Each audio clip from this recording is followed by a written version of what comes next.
There is a particular kind of loneliness that no one talks about because it is so difficult to explain without sounding arrogant.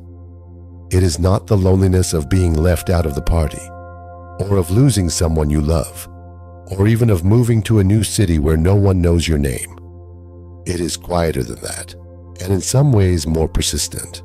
It is the loneliness of sitting in a room full of people and realizing, somewhere beneath the conversation, that you are processing everything around you at a frequency others do not seem to notice.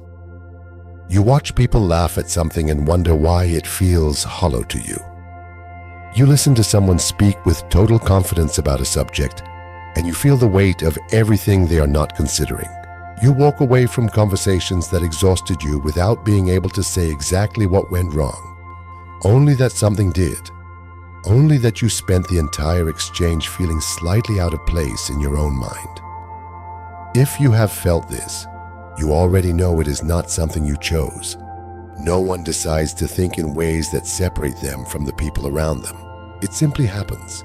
And then you spend years either apologizing for it or trying to sand down the edges of the way your mind works so that it fits more comfortably into the shape of ordinary life.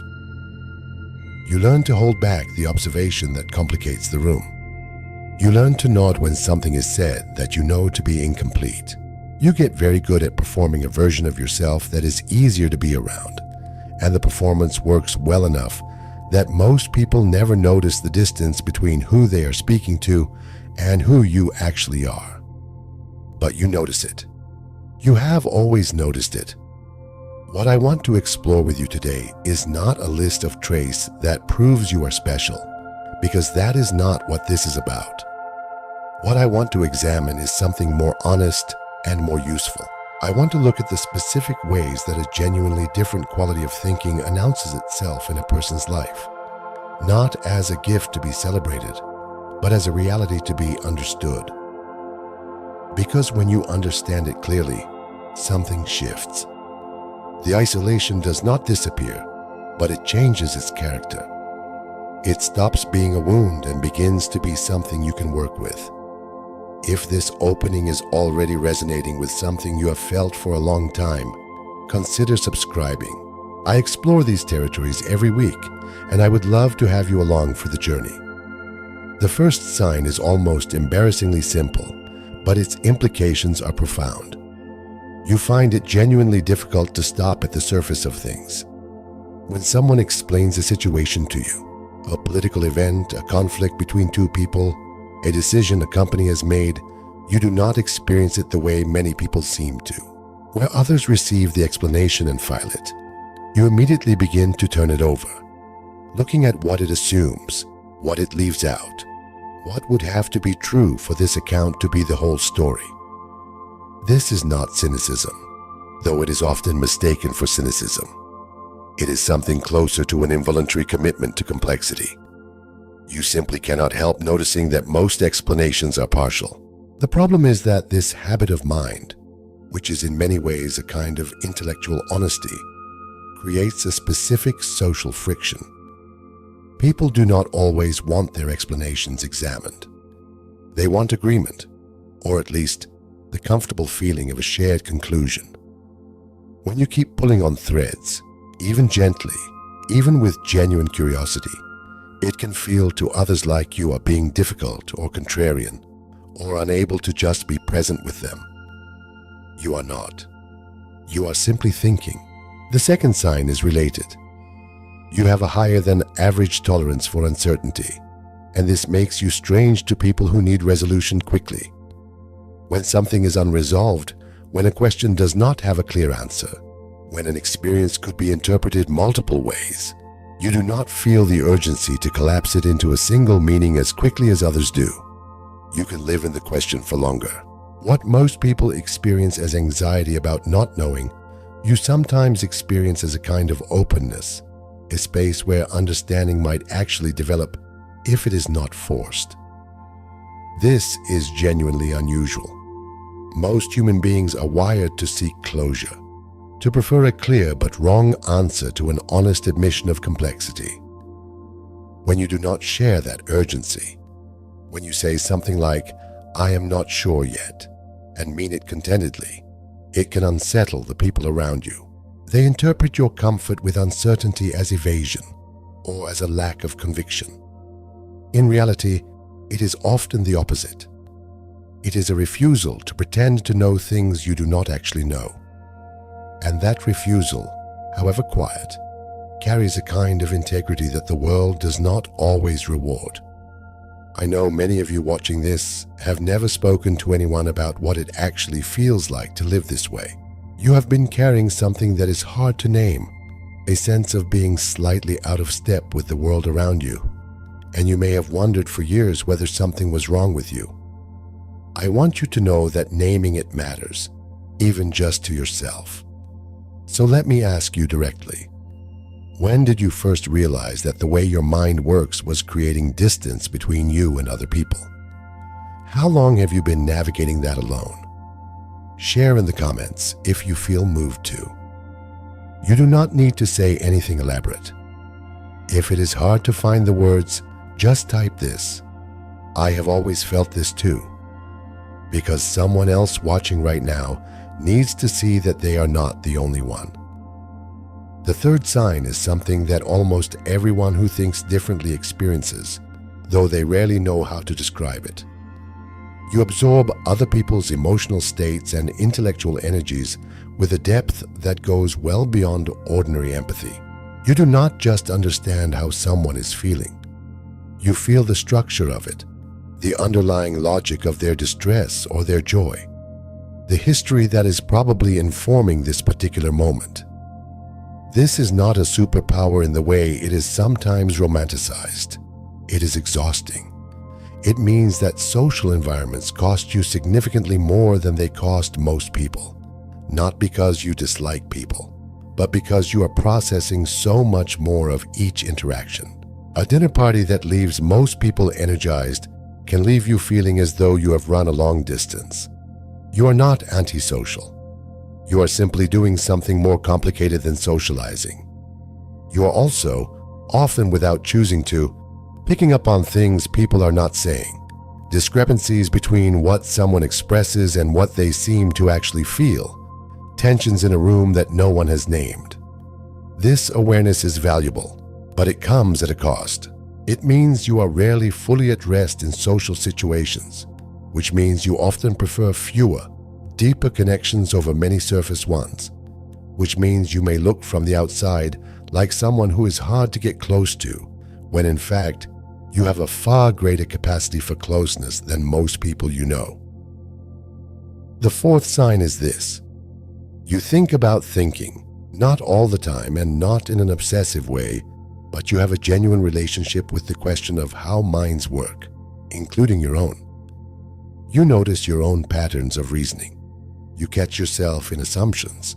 You are genuinely interested in the question of why you believe what you believe, and whether those beliefs hold up to examination. Hannah Arendt called this the examined life, and she distinguished it sharply from mere intellectualism.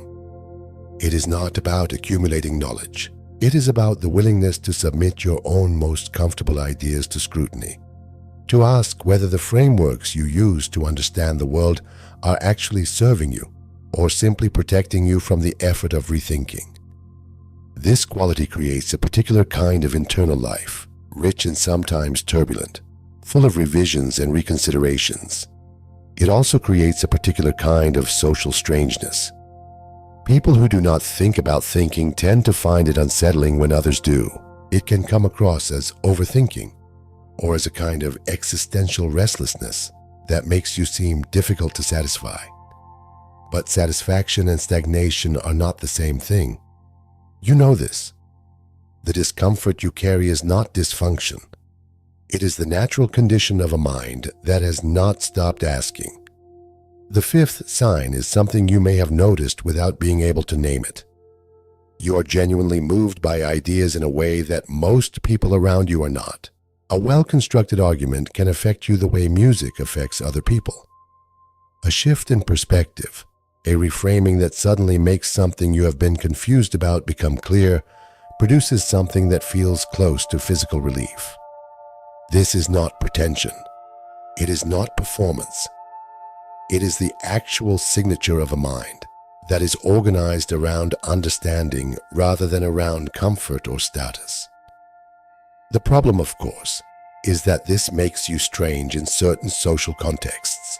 When you bring up something you are genuinely excited about intellectually and the room does not follow, when your enthusiasm reads as intensity and people deflect with jokes or change the subject, you learn, slowly and painfully, to be careful about where you let your actual interests show. You develop a kind of intellectual loneliness that is very specific. You are not lonely for people in general. You are lonely for the particular kind of conversation where ideas matter and depth is welcomed, where you do not have to manage your own curiosity to make others comfortable. The sixth sign follows directly from this. You are acutely sensitive to intellectual dishonesty, in others and in yourself, and this sensitivity creates friction in a world that runs largely on polite agreement. You can feel when an argument has a hole in it, even before you can articulate where exactly the hole is. You can sense when someone is performing a position rather than actually holding it. You notice when a conversation has shifted from genuine exchange to social management, and the shift produces something close to restlessness in you. This is not the same as being argumentative. Many people who think differently are actually conflict averse, precisely because they see so clearly how conflicts tend to play out. What you have is not a desire to fight. It is an inability to fully relax into dishonesty, even when relaxing would be easier for everyone involved.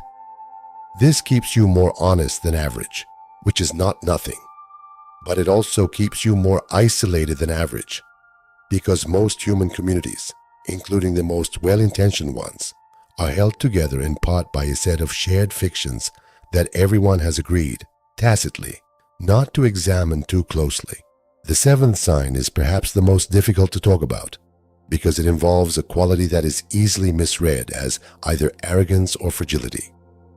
You hold yourself to a genuinely different standard than the one the world holds you to. You are not primarily concerned with whether others approve of your thinking. You are concerned with whether your thinking is actually sound. This does not mean you do not care what others think. You do, but the deepest standard you apply to yourself is internal, and it is rigorous in a way that external approval cannot satisfy. This is why praise from people who do not actually understand what you are doing lands strangely on you, and why criticism from someone who does understand can feel more meaningful, even when it is uncomfortable. You need your work, your thinking, your understanding to be real, not just acceptable. This distinction is at the heart of a great deal of your experience. It explains why conventional success often feels insufficient, why you can be admired and still feel misunderstood, why you can be surrounded by people who like you and still feel fundamentally alone.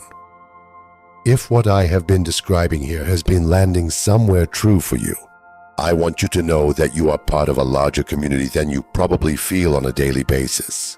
There are many people watching this who share this specific experience, who have spent years wondering why ordinary life feels harder in these particular ways, who have searched for language for something that does not come with a clear name. I make these videos for exactly this kind of person. If that is you, I would be honored to have you subscribe, not because you need more content in your life, but because exploring these questions together, across the weeks, is genuinely different from doing it alone. And this journey is better with companions who are willing to sit with the real difficulty of things rather than reach for easy comfort.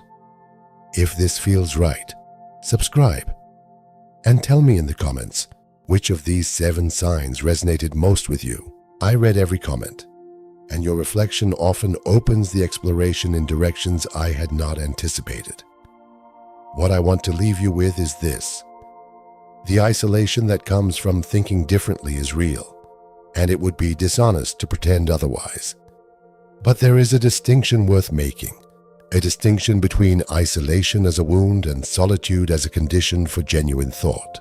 Arendt wrote about this, about the difference between loneliness, which is the experience of having no one to be with, and solitude, which is the experience of being present with your own thinking. The person who thinks differently often suffers from the first, while also, if they can learn to receive it, having access to the second in an unusually rich form. The very quality of mind that separates you in casual company is the same quality that allows you to go somewhere real when you are alone with your thoughts, to actually understand things, to sit with a question until it reveals something genuine rather than something merely comfortable.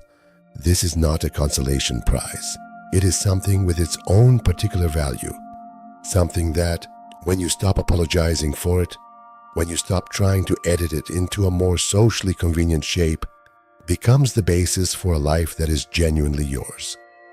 Not a life that fits more easily into the available molds, but a life built on the kind of thinking that you were always going to do anyway. The question was never whether you would think this way.